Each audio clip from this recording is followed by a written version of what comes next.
दरेगावी गेले ते मोठा निर्णय घेऊ शकतात. नेमका मोठा निर्णय काय आहे? महाराष्ट्राचा मुख्यमंत्री कोण या प्रश्नाचं उत्तर कोणालाच आणखीन सापडलेलं नाही. म्हणून प्रत्येक जण नेमकी राजकारणामध्ये काय घडामोड चाललेली आहे, कोण नाराज आहे का, कोण सीएम होणार, या सगळ्या गोष्टीवर चर्चा करतायत. आणि मी काल असं बोललो की मुख्यमंत्री एकनाथ शिंदे हे दरेगावी जात असतात आणि जेव्हा त्यांना असं वाटतं की आपल्याला एखादा मोठा निर्णय घ्यायचा आहे तर त्यावेळेला ते दरेगाव हे ठिकाण त्यांना त्यांचं आवडीचं असल्यामुळे तिथे ते गेलेले आहेत. एक स्पष्टपणे या ठिकाणी सांगतो की मुख्यमंत्री साहेबांनी जेव्हा प्रेस घेतली त्या प्रेसमध्ये अत्यंत परखडपणे सांगितलंय की महाराष्ट्रामध्ये सत्ता स्थापन करायला माझा कोणताही अडसर असू नये किंवा माझ्यामुळे सरकार बनत नाही अशी काही लोकांची जी काही धारणा झालेली आहे ती तशी नाहीये. आणि म्हणून स्पष्टपणे त्यांनी सांगितलंय की मी तिथं कोणताही अडसर आणणार नाही. वरिष्ठ जे नेते निर्णय घेतील त्याला माझा पक्ष आणि मी बांधील राहील.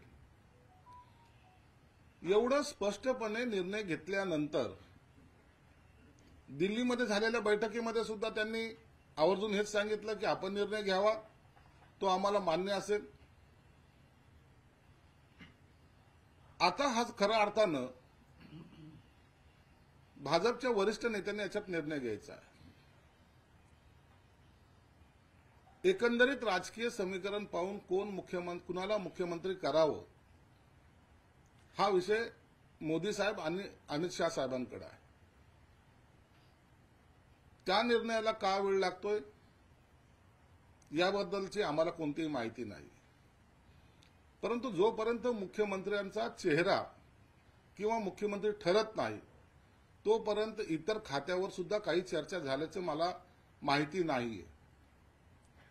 पण जनरली असं असतं की जेव्हा सत्ता परिवर्तन होतं किंवा मुख्यमंत्री बदलतो त्यावेळेला ज्या पक्षाचा मुख्यमंत्री असतो त्याच्याकडे असलेली खाती किंवा त्याच्या सहकार्याकडे असलेली खाती याबद्दलचं खाते वाटपाची चर्चा सुरू होते. परंतु ती मुख्यमंत्री झाल्यानंतर, मुख्यमंत्र्याचं नाव जाहीर झाल्यानंतर, म्हणून काही लोकांना प्रश्न पडलाय की या महाराष्ट्राचं काय होईल. काही विद्वान तर हे म्हणायला लागले की हे सरकार कुणाच्या भरोश्यावर सोडलं, ज्यांना राजकारणाशी काही देणं घेणं नाही. अचानक पावसाळ्यात उगवलेल्या सारखे ते उगवलेत, कधी त्यांचा अंत होईल माहीत नाही. परंतु आजही मुख्यमंत्री एकनाथ शिंदे हे काळजीवाहू मुख्यमंत्री आहेत हे याची त्यांना साधी कल्पना सुद्धा नाही. म्हणून सरकार काही वाऱ्यावर सोडलेलं नाही. सरकार आपल्या पद्धतीने काम करतंय.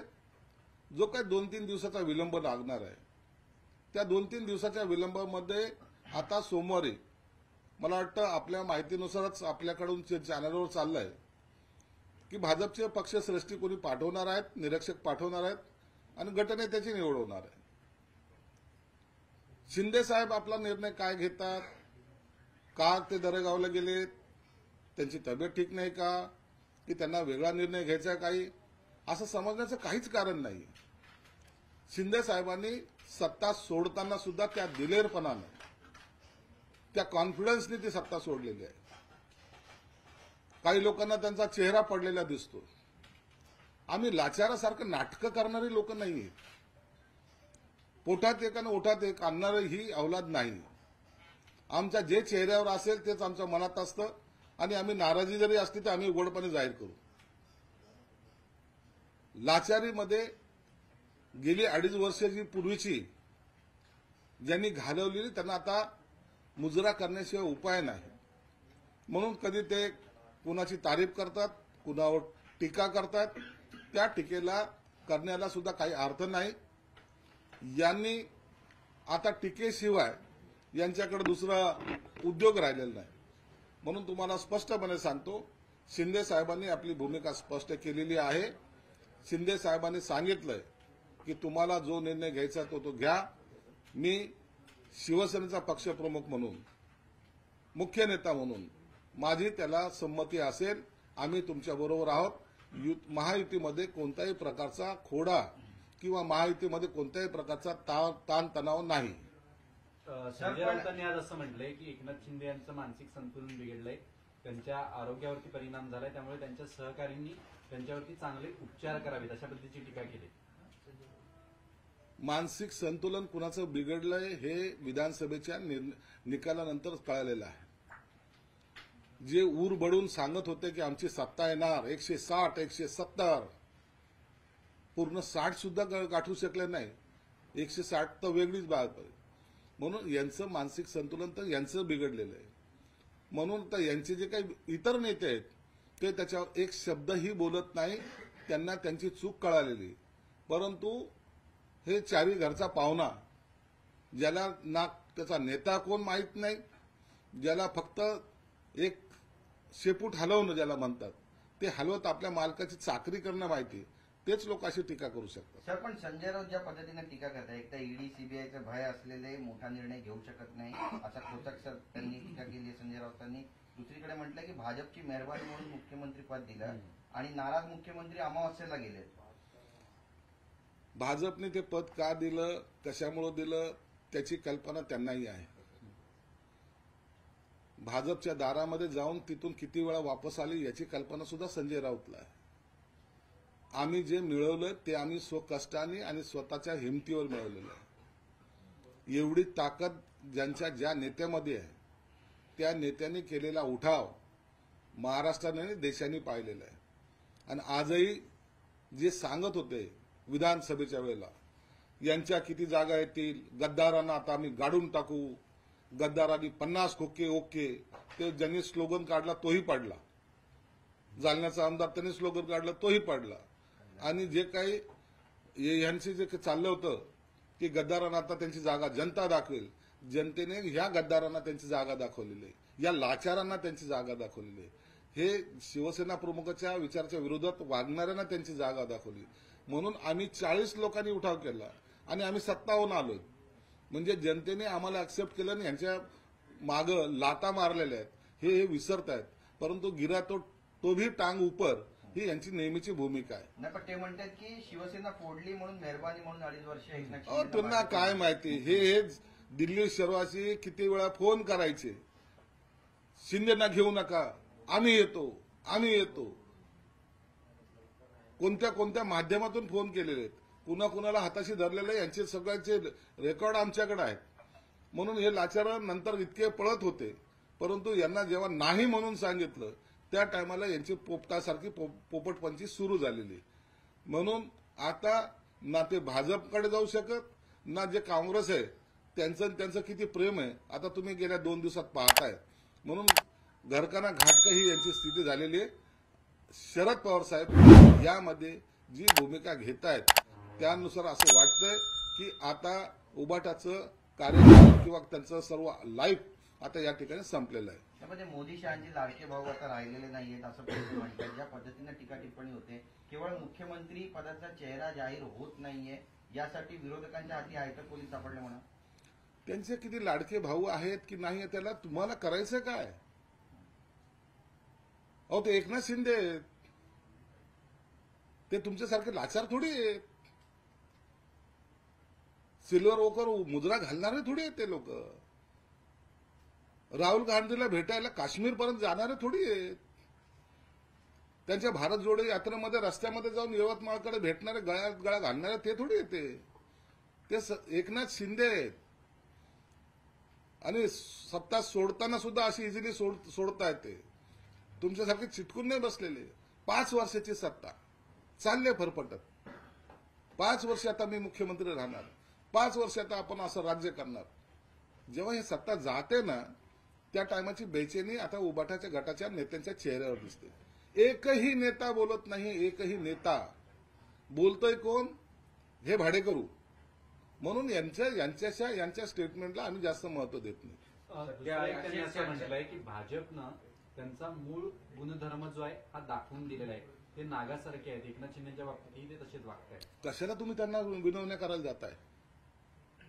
कशाला आजही म्हणता की आम्हाला तुमच्याबरोबर घ्या म्हणताय? यांनी देवाला मानतात की नाही देव जाणे, कारण त्यांची बाई तर काही देवाला मानत नाही, हे बी मानत नसावेत. कशाला विनवण्या करता? भाजप नकोय ना? कशाला त्यांच्या दारात जाताय? कशाला फोन करतायत?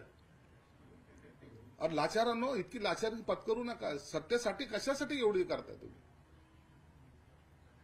परंतु एकीकडे बोलायचं दुसरं आणि खालून चालायचं दुसरं, ही जी दुप्पट्टी भूमिका आहे ना, हीच उभाटायला सगळ्यात महाग पडलेली आहे. अशी एक चर्चा आहे की एकनाथ शिंदे यांना युतीच्या समन्वय समितीचं प्रमुख व्हायचंय, त्यांना प्रमुख पद पाहिजे. एकनाथ शिंदे साहेबांची उंची एवढी वाढलेली आहे, त्यांच्या शब्दाला जो काही मान आहे हा महाराष्ट्र जाणतोय आणि महायुतीतले सर्व नेते सुद्धा त्यांचा त्या आदर सुद्धा ते करतायत. आज पाहिलं तर मोदी साहेब असेल किंवा अमित शहा साहेब असतील, त्यांच्याशी त्यांचं संभाषण नेहमी चालू सत्तेवर असतानाही होतं, आजही आहे. म्हणून त्यांना हे पदविद त्यांच्यासाठी फार नॉर्मल गोष्ट आहे. भविष्यामध्ये ते काय भूमिका घेतील किंवा काय होतील हे आज सांगणं जरी कठीण असलं, परंतु शिंदे साहेब या महाराष्ट्रामधले एक पॉवरफुल नेते आहेत, हे सर्वच पक्षाच्या नेत्याला आता मान्य करावं लागेल. साहेब, पण एक गोष्ट महत्वाचं आहे, मुख्यमंत्रीपदाचा दावा सोडलेला आहे का मुख्यमंत्र्यांनी, एकनाथ शिंदे यांनी? आणि दुसरा प्रश्न असा आहे की जर मुख्यमंत्रीपद घेतलं नाही तर ते उपमुख्यमंत्री होणार का? कारण अशी पण चर्चा आहे की नाशिक किंवा मराठवाडा या ठिकाणी हे उपमुख्यमंत्रीपद एकनाथ शिंदे देऊ शकतात. तुमच्याही नावाची चर्चा होते. एक लक्षात घ्या, स्पीड ब्रेकर काढला म्हणजे काय, तर सर्वस्वी निर्णय तुम्ही घ्या. एखाद्या गोष्टीला आपण अडून बसलो, नाही मला मुख्यमंत्रीपद पाहिजे, असा जो आग्रह किंवा हट्ट आहे ना, तो एकनाथ शिंदे साहेबांनी धरलेला नाही, हे तुम्ही स्पष्टपणे पाहताय. म्हणून आता जेव्हा निर्णय वरिष्ठांच्या कडे सोपवलाय, त्यांनी जोही निर्णय घेतील, मग कुणाला मुख्यमंत्री करायचंय कुणाला नाही करायचंय हा निर्णय त्यांच्यावर सोपवलाय. आमचा आग्रह कोणत्याच गोष्टीसाठी नाही, म्हणून आमची भूमिका स्पष्ट झालेली आहे. राहिला उपमुख्यमंत्रीपद घेतील का, जोपर्यंत मुख्यमंत्र्याचं नाव घोषित होत नाही तोपर्यंत मुख्यमंत्री पदाची चर्चा सुद्धा आमच्याकडे झालेली नाही. कुणाला देतील, काय देतील, मग मराठवाड्याला देतील का, नाशिकला देतील का, आणखीन कुठं देतील, हे चर्चा तेव्हाच होईल जेव्हा मुख्यमंत्री पदाचा उमेदवार घोषित होईल, त्याच्यानंतरच्या ह्या चर्चा आहे. तुमच्याच मराठवाड्यातले नेते अंबादास विरोधी पक्ष नेते आहेत, संजय शिरसाट नेहमी सगळ्यांच्या वतीने प्रतिक्रिया देतात. राष्ट्रीय पातळीवरचे नेते आहेत ते अशी उपासक तुमच्याविषयी. बरोबर आहे, आता स्टेट लेवलचा आहे तर राष्ट्रीय पातळीवर जाऊ. तुमच्यासारखा मी नेता नाहीये, जिल्ह्यामध्ये एकही सीट नाही आणली, झिरो आहे, झिरो. काय नेतृत्व करतात विरोधी पक्ष नेता म्हणून, जिल्ह्यात काय बोंब आहे, झिरो. एवढं मोठं तुम्हाला पद दिलंय, त्या पदाचा वापर करून एक सीट तर आणायला पाहिजे होती. ज्या उद्धव ठाकरे साहेबांच्या मेहरबानीमुळे तुम्हाला विरोधी पक्षनेता पद मिळालंय आणि ज्या एकनाथ शिंदे साहेबांमुळे तुम्ही एमएलसी झालेला आहात, त्याची तुम्हाला जाणीव नाही. म्हणून जे स्वतःचा जिल्हा सांभाळू शकत नाही ते महाराष्ट्र काय सांभाळणार आहे? काही काळापुरते आहेत, कधी त्यांना सुद्धा बाहेर जावं लागेल, सांगता येत नाही. साहेब, गृहमंत्रीपद कुणाला भेटायला हवं? कारण बऱ्याच चर्चा आहेत की एकनाथ शिंदे हे गृहमंत्रीपद घेत नाही भाजप, त्यामुळे दरे गावामध्ये गेलाय. त्याला जोडून अर्थ खातं देखील मागणी केलेली असं वाटतं. आणि युडीची पण मागणी आहे, पण ते पण भाजप सोडत नाही. कोणती खाते सोडत नाही याबद्दल मला कल्पना नाही, परंतु एवढं निश्चित आहे, जेव्हा मुख्यमंत्री पदाचं नाव जाहीर होईल त्या टायमाला जर यदा कदाचित जर ते भाजपकडे मुख्यमंत्रीपद गेलं तर गृह खातं हे आमच्याकडे असावं, हा आमचा आग्रह निश्चित असणार आहे. कारण असं आहे की गेल्या वेळेला सीएम साहेब स्वतः मुख्यमंत्री असताना उपमुख्यमंत्र्यांकडे गृह खातं दिलं होतं. त्याच पद्धतीने हे डिव्हिजन झालं पाहिजे, हा नैसर्गिक नियम आहे. आग्रह यासाठी नाही की आम्हाला या खात्या मिळाल्यामुळे काहीतरी मोठा हे होणार आहे, परंतु मला वाटतं एखादा डॅशिंग नेता जर पुन्हा जर त्या खात्याकडचा नेतृत्व जर केलं तर महाराष्ट्रामध्ये हे काही जातीय दंगली असतील किंवा जे काही सर्व चालतंय ते शांतता सुव्यवस्था राखण्याचा प्रयत्न जरूर त्या खात्यामार्फत होऊ शकतो. म्हणून एक जबाबदारी म्हणून त्या खात्याकडे पाहिलं जातं आणि जर भाजपचा मुख्यमंत्री झाला तर गृह खातं निश्चित आमच्याकडे असायला काही हरकत नसावी. आणि साहेब, तुम्ही महत्त्वाचा साहेब मुद्दा जर असा आहे की भूमिकेमध्ये- सरकारचा उल्लेख करता याचा अर्थ मुख्यमंत्री पदावरती आजही तुमचा दावा आहे का? मी हे कधीच सांगितलेलं नाही की आमचा मुख्यमंत्री पदाचा दावा सोडलाय का धरलाय. मी हे सांगितलं की वरिष्ठ नेत्यांनी जो निर्णय घेतील तो आम्हाला मान्य आहे. त्यांनी भाजपचा मुख्यमंत्री करावं, राष्ट्रवादीचा करावं का शिवसेनेचा करावं हा त्यांचा अधिकार आहे. आम्ही त्यांच्या कोणत्याही नावाला विरोध करणार नाही. साहेब, पण ही जी घोषणा होत नाही यामागे गृह मंत्रालय हे सुद्धा एक प्रमुख कारण आहे असं बोललं जात आहे. कारण घोडं इथेच अडलंय. भाजप द्यायला तयार नाहीये गृह मंत्रालय. कारण इतके वर्ष 7.5 वर्षे देवेंद्र फडणवीस यांच्याकडे एक खातं होतं, हे खातं सोडलं जात नाहीये. यासाठी भाजपच्या ज्या कोर कमिटी आहे आणि आपली जी कोर कमिटी एकत्र बसून वरिष्ठांकडे काही चर्चा करणार आहात का? त्याचा निर्णय शिंदे साहेब घेतील. शिंदे साहेब याबद्दल निश्चित चर्चा करतील. तो आमच्याकडून सर्व अधिकार आम्ही एकनाथ शिंदे साहेबांना दिलेले आहेत. म्हणून शिंदे साहेब जोही निर्णय घेतील तो आम्हाला मान्य असेल. साहेब, लाडकी बहीण योजनेचं तर पुढचं हे येणार आहे, सरकार 2100 रुपये देणार आहे. असं असताना गेल्या वेळेला अजित पवार अर्थमंत्री होते, त्यांच्या खात्याच्या अधिकाऱ्यांनी नायरी लावली होती की पैसे नाहीये ते नाहीये. आता अधिक सक्षमतेने योजना राबवण्यासाठी अर्थ खातं आपल्या शिवसेनेकडे असावं का योजना अधिक सक्षमतेने राबवली जाऊ शकते? शिंदे साहेबाचं एकच स्वप्न आहे की जे मी सर्वसामान्य माणसाला देतोय ते परिपूर्ण त्याच्याकडे पोहोचलं पाहिजे. तुम्हाला आठवत असेल मुख्यमंत्री माझी लाडकी बहीण योजना जेव्हा घोषणा झाली त्या टायमाला अर्थ खात्याने त्यांना थोडा विरोध केला होता. बजेटचं काय होईल हे या सर्व कोलमडून पडेल. परंतु शिंदे साहेबांनी ठोस भूमिका त्यावेळेला घेतली.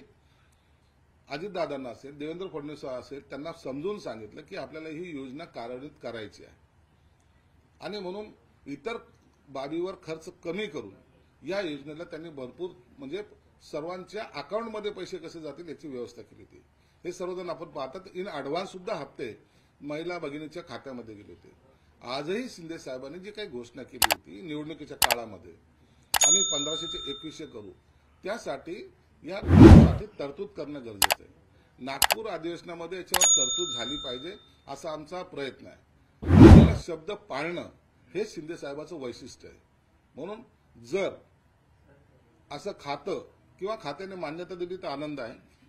नसता अशा खात्याचा कारभार सुद्धा सक्षम माणसाकडे जाणं गरजेचं आहे हे असं आमचं वैयक्तिक मत आहे. मल्लिकार्जुन खरगेंनी ऐतिहासिक असा इव्हेंट करण्याचा प्रयत्न आहे.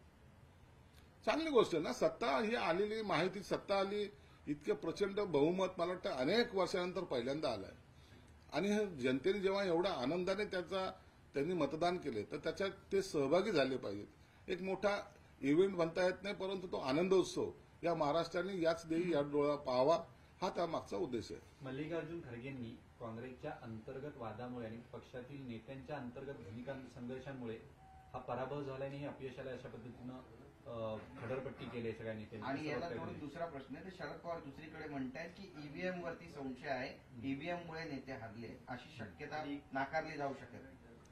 हे बघ आता त्या ईव्हीएम वर इतकी चर्चा झालेली आहे. आता त्या चर्चेला ना सर्वसामान्याला काही इंटरेस्ट आहे ना कुणाला. ज्यांना ईव्हीएमच्या विरोधात जायचंय ते कोर्टात गेलेले आहेत. कोर्टामध्ये निर्णय येईल जो यायचा तो येईल. परंतु एक गोष्ट स्पष्ट आहे की लोकसभेला एवढं बहुमत मिळाल्यानंतर त्या टायमाला ईव्हीएमच्या विरोधात कोणीही बोललं नाही. म्हणजे महाविकास आघाडीचे काही उमेदवार तर लाखाच्या फरकाने निवडून आले. त्या टायमाला ईव्हीएम चांगलं होतं. आता काही उमेदवार आता ईव्हीएमचं जर बोलाल आमच्या जिल्ह्यामध्ये 2 उमेदवार आहे. 2100 मतांनी कोणी आलं कोणी 2200 मतांनी आलं. जर सगळा या ईव्हीएमचा वापर करायचा असता तर आम्ही लाख मतांनी निवडून आलो असतो ना. परंतु असं होत नसतं. हे सर्व बेबनाव केलं गेलेलं आहे आणि कोणतंही आता शस्त्र हातात नाही तर मग ईव्हीएमच्या माध्यमातून जनतेमध्ये काहीतरी मिसगाईड करायचं त्यांना. आम्ही हरलो का याच्यावर चिंतन मनन करत नाहीत. परंतु खरगे साहेबांनी एक निश्चित सांगितलं की हे आपसातले जे काही यांच्या लाताळ्या होत्या यांना कोण मुख्यमंत्री करायचा. जर उबाटाचे सीट जास्त आले तर ते मुख्यमंत्री पदावर दावा करतील. काँग्रेसचे आले तर ते दावा करतील. राष्ट्रवादीचे आले ते दावा करतील. म्हणून यांनी तिघांनीही एकमेकाच्या सीट पाडण्यामध्ये आपली शक्ती पणाला लावली आणि त्याचा परिणाम हे तिघे खड्ड्यात गेलेत आणि महायुतीचे सरकार मोठ्या प्रमाणात सदस्य हे विधानसभेचे निवडून आलेले आहेत. सर तुम्ही तुमच्या हक्कासाठी लढत आहात, तुम्हाला मंत्रिपद पाहिजे. मात्र अजित पवार गट कुठेच पिक्चरमध्ये नाहीये. त्यांनी मुख्य देवेंद्र फडणवीसांना पाठिंबा दिला त्यांच्या नावासाठी, त्यानंतर कुठे चर्चेतच नाही येतं. ते असं का होतंय? ते चर्चेत का नाही याचं चर्चा करायसारखं काही नाहीच आहे ना. आमचाही देवेंद्र फडणवीसांना पाठिंबा आहे, आमचाही भाजपला पाठिंबा आहे, आमचाही राष्ट्रवादीला पाठिंबा आहे. महायुती कशाला म्हणतात? युतीमध्ये एकमेकाच्या विरोधात जायचं नाही हे आमचं सूत्र आहे. आम्ही कधी भाजपला विरोध केलेला नाही, त्यांच्या मुख्यमंत्र्यांच्या नावाला विरोध केलेला नाही. फक्त स्पष्टपणे सांगतोय आम्ही की त्याच्या नावाची घोषणा ही वरिष्ठ नेत्यांनी करावी, आमचा त्यांना पाठिंबा असेल. सरळ लॉजिक आहे. नाही, पण म्हणजे सर, बार्गेनिंग याच्या- पॉवर त्यांनी याच्या कमी केली असं म्हणतात. आमची बार्गेनिंग पॉवर, आम्हाला बार्गेनिंग करत असेल तर पॉवर कमी काय कराल?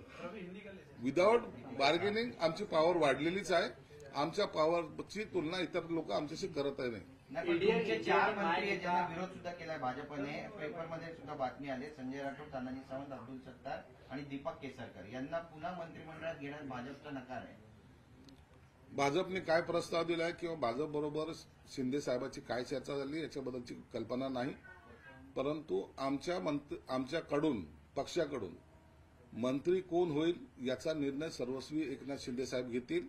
त्याला कुणाचाही विरोध किंवा हरकत असण्याचं काही कारण नाही.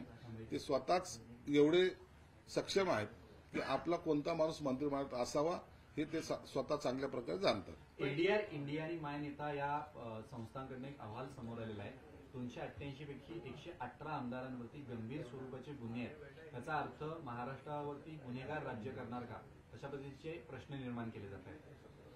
देशातल्या सर्व निवडणुका जर पाहिल्या तर प्रत्येक राज्यामध्ये आंदोलनं, किरकोळ गुन्हे अशा प्रकारचे अनेक गुन्हे हे आमदारांवर असतात, खासदारांवर आहेत.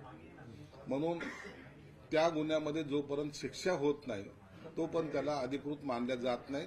म्हणून या आलेल्या सर्वे हा एकाच राज्याचा नाही तर अनेक सर्वे अशा असतात. कल आपने भाषण में जब आपने कल इंटरव्यू दिया, आपने बोला कि एक बड़ा निर्णय लेंगे सीएम साहब, क्या होगा?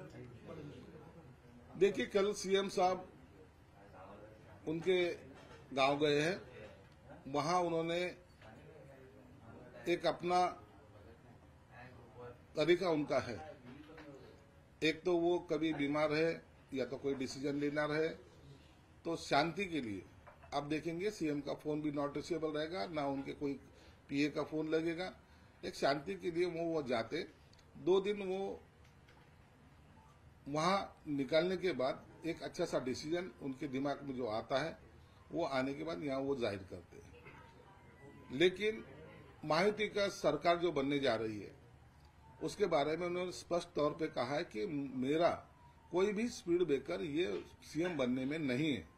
इसलिए उन्होंने प्रेस लेके ये सब बातें जाहिर की है. दिल्ली में अमित शाह साहब के साथ जो चर्चा हुई उसके अंदर भी उन्होंने ये बताया कि आप जो भी डिसीजन लेंगे वो मेरे पार्टी को और मुझे मान्य रहेगा, हमारा कोई उसको विरोध नहीं रहेगा. इसलिए महायुति में कोई गड़बड़ है या तो कुछ गड़बड़ी होने वाली है, ऐसा कुछ भी नहीं होगा. महायुति की सरकार बनेगी, महायुति का मुख्यमंत्री बनेगा और ये सरकार पूरा 5 साल का कार्यकाल अपना अच्छी तरह से चलाएगी.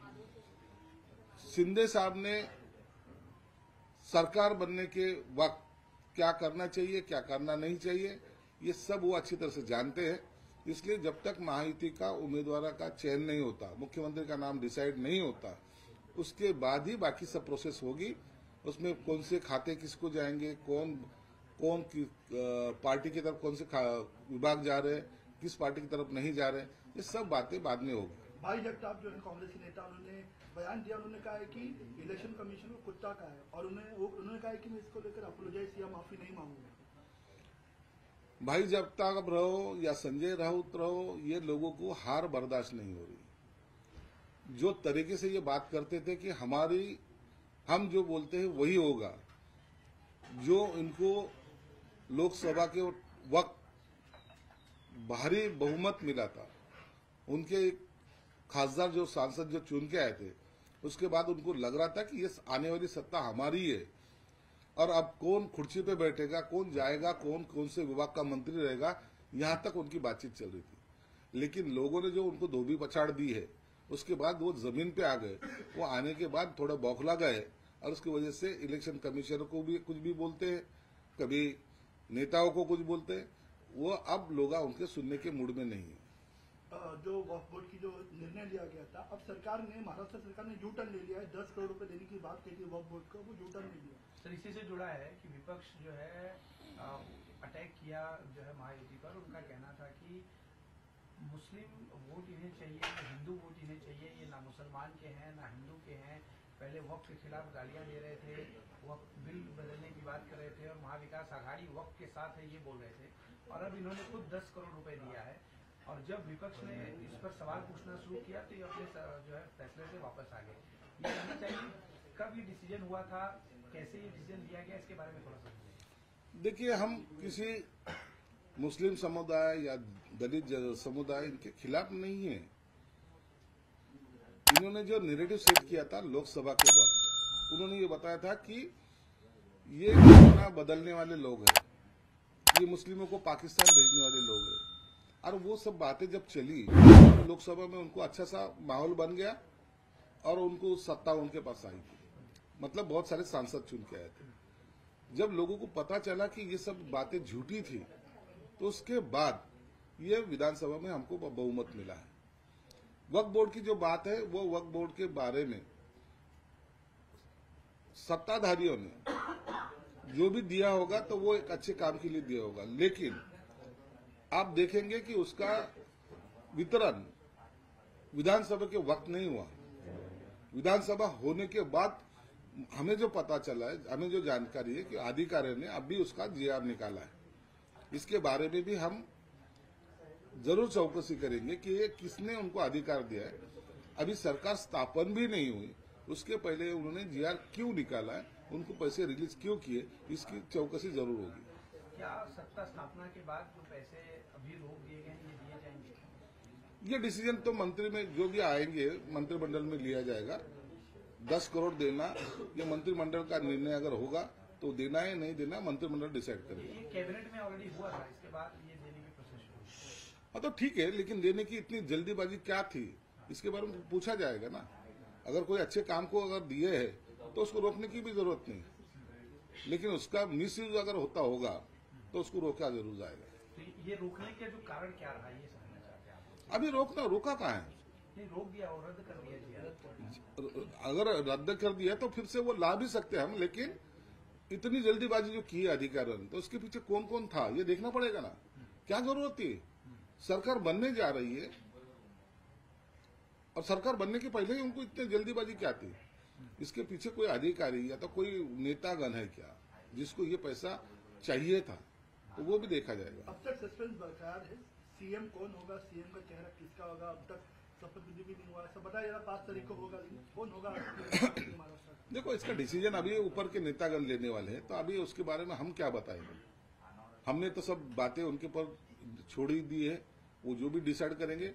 लेकिन मेरे जानकारी के तहत मंडे के दिन उनके कोई निरीक्षक आने वाले, जहां गठनेता का चुनाव होता है तो इसके मायने वो टेंटेटिवली वो सीएम पद का चेहरा बना जाता है।